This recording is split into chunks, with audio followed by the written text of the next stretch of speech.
Lenovo is dedicated to getting the idea of an expanding display right, and this new concept laptop, the ThinkBook Rollable XD, is trying a new approach. You can see how this new version works around back, and again, this is a proof of concept, so the specs inside, not really too important right now. That could change by the time and if this product ever comes to market. The key thing here is this new design, which is different from the ThinkBook version that's out right now, because the screen actually folds over and around the top and is pulled taut by these hinges.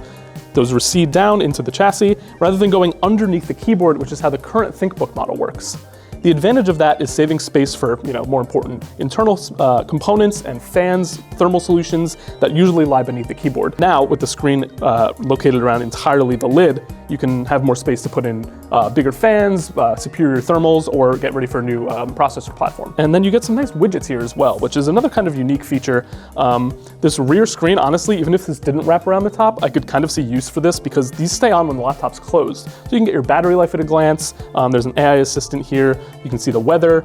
There's a number of different things you could do, and actually, even as I said, aside from the folding screen part, I kind of like this as a rear panel that I wouldn't mind seeing in another laptop. Now, the expanded screen has use in general. As I said, folding around the back rather than under the keyboard does save you some thermal room, lets you add a little bit more power, gives the Lenovo engineers more room and space to work. Now, the advantages of the screen working this way, as I said, it gives the Lenovo engineers more room to work inside thermally, but if we put that aside, if we put the how aside, why people like these displays, even for the ThinkBook model or for this model, and a couple different versions of a foldable screen that we've seen. As for why people like these expanded displays, there's a bunch of things you can do on it. More vertical real estate without increasing the size of the laptop itself is really the goal. So programmers like to have more vertical space in their terminals to do many lines of code at once. Same goes for web browsing, same goes for looking at a document, a long legal document, word processing. I could write in a longer Word document.